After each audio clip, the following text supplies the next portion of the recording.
మాట్లాడాల్సిందిగా కోరుకుంటున్నాము. మీ అందరికీ నమస్కారం అండి. ఇదేమిటమ్మా మాయా మాయ. ఈ ఈ గ్లిమ్స్ నాకు ముందే చూపించుంటే నేను సర్వానంద్ క్యారెక్టర్ అడిగేవాడిని.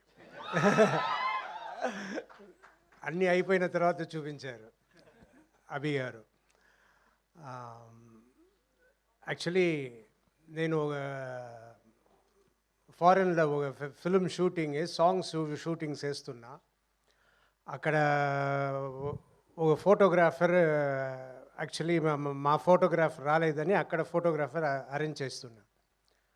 ఆయన వచ్చి ఫొటోస్ అన్నీ తీస్తూ అడిగారు, మీరు ఎన్నేళ్ళగా ఇండస్ట్రీలో ఉన్నారు, ఏం చేస్తున్నారు, ఇంకా ఎన్ని సినిమాలు చేస్తున్నారంటే నేను ఒక 1 or 2 years అగేట్లో ఉండే సినిమాలతో చెప్తూ ఇదంతా చేయబోతున్నా.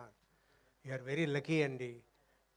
ఎందుకు అన్న, you have work, me work ఉంది, యు ఆర్ వెరీ లక్కీ అన్నారు.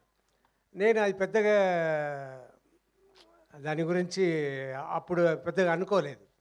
కానీ నిజంగా వర్క్ లేకుండా ఇంట్లో ఉంటే అది జైలు. సో నాకు కరోనా వచ్చిన తర్వాత ఇంకా మామూలు యాక్టివిటీకే నడవలేను అన్న పరిస్థితిలో ఉన్నప్పుడు ఎలాగైనా బయటపడాలి అని కష్టపడి ఒక 2-3 monthsలో మళ్ళీ నడిచి కొంచెం కొంచెం ఇంప్రూవ్ అవ్వడం మొదలైంది. అదంతా అయ్యి మరి 6 monthsలో అన్నీ కంప్లీట్గా నేను తయారైపోయాను. తయారైపోతే సరిపోదు, వర్క్ కావాలి. నేను హీరోగా చేస్తున్న సినిమాలు చేస్తున్నప్పుడు నేను ఒక్కొక్క సినిమాకి ఇందులో ఏం చేయబోతున్నాము, ఏది చేయబోతున్నాము, ఎలా ఉండాలి, ఎలా రావాలి, ఎలా ఫినిషింగ్ ఉండాలి, ఎలా గెలవాలి అన్నట్టు మాట్లాడుకుంటాం. అదంతా మాట్లాడి ఇన్ని సినిమాలు నియర్లీ 100 ఫిలిమ్స్ వచ్చిన తర్వాత టయర్డ్ అయిపోయా. మళ్ళీ అలా చేయడానికి లేకుండా సరే మనం ఏం చేద్దాం, ఈ హీరోగా చేయడం మాత్రం కాదు, ఇంకా మిగిలిన రోల్స్, మిగిలిన క్యారెక్టర్స్ కూడా మంచిది వస్తే చేద్దాం అని అది అందరికీ తెలియవచ్చి ఎంతోమంది సినిమాలు చేయడానికి వచ్చారు. కానీ ఆ సినిమాలంతా నేను విన్నప్పుడు అయ్యో ఇది చేయకుండా ఉంటేనే బెటరు అన్నట్టు చాలా సినిమాలు నేను చేయలేదు. ఐ వాజ్ చాలా డిసప్పాయింటెడ్గా, ఏంట్రా మంచి సబ్జెక్ట్ రావట్లేదు, మంచి ఇది రావట్లేదు అని డిసప్పాయింటెడ్గా ఉన్న టైంలో అభి వచ్చారు. అభి వచ్చి నాకు ఈ ఫిల్మ్ స్టోరీ చెప్పారు. నాకు సర్వానంద్ గారు హీరోగా ఉన్నారు, ఇందులో నేను వెళ్ళి చేస్తే బాగుంటుందా, సరే ఇలాగే కదా మొదలు పెట్టాలి అని సబ్జెక్ట్ విని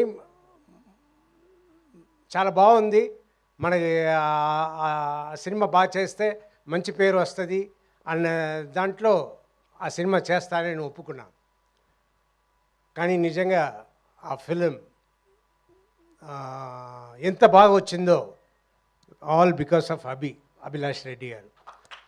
ఎస్, ఆయన ప్రతి ఫ్రేమ్, ప్రతి షాట్, ప్రతి ఎలా యాక్ట్ చేయాలి అన్న ప్రతిదీ చెప్పి నన్ను చేయించుకున్నారు.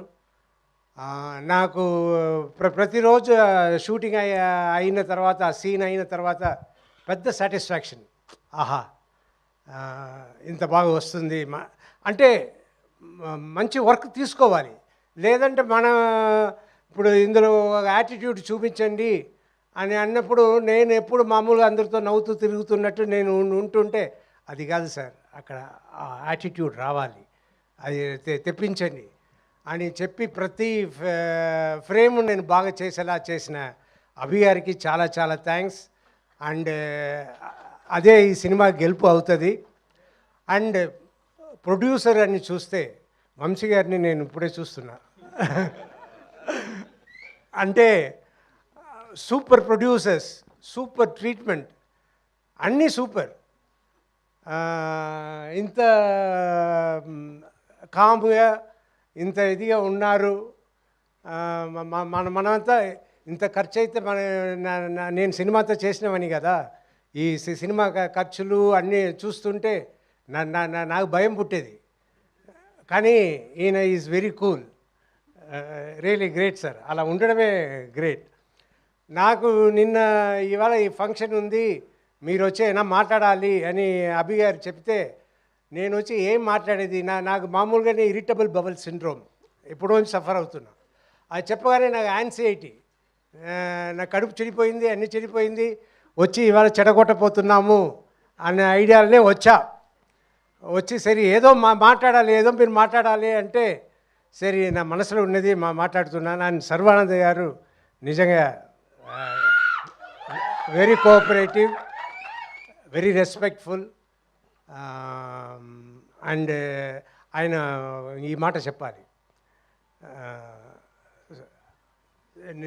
మొన్న షూటింగ్ జరుగుతున్నప్పుడు ఆయన కలిశాను. నేను రాజశేఖర్ గారు, నేను సినిమా ఫస్ట్ హాఫ్ డబ్బింగ్ చెప్పాను, చూశాను, మీరు సూపర్గా చేశారు, నా గూస్ బంప్స్తో వచ్చేసింది, అండ్ మీకు చాలా థ్యాంక్స్ ఈ సినిమా చేసిన దానికి అన్నారు. రియలీ నాకు పెద్ద అవార్డు వచ్చినట్టు నేను ఫీల్ అయ్యాను. That is my real award. So thanks for the award.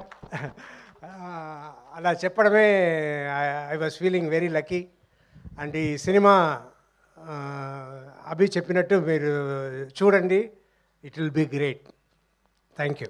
Thank you sir, thank you so much. And one question sir, ఇది బైక్స్ రేసింగ్ ఇదంతా దీనికి సంబంధించింది కాబట్టి ఒకవేళ మీకు బైక్ ఇచ్చి జీవిత గారిని ఎక్కడికైనా తీసుకెళ్ళాలి అంటే, మరి ఇంత రేసింగ్ అలా కాదు సార్, స్లోగానే వెళ్ళొచ్చు, ప్రాబ్లం లేదు, ఎక్కడికి తీసుకెళ్దాం అనుకుంటున్నారు మీరు? Ladies hostel. Ladies hostel? ఆవిడ్ని తీసుకొని లేడీస్ హాస్టల్కి, ఆవిడ్ని హాస్టల్లో వేద్దాం అనుకుంటున్నారా సార్ ఈ వయసులో మీరు? ప్రశాంతంగా ఉందామనే కదా మీరు ఆవిడ హాస్టల్లో వేసి. So thank you so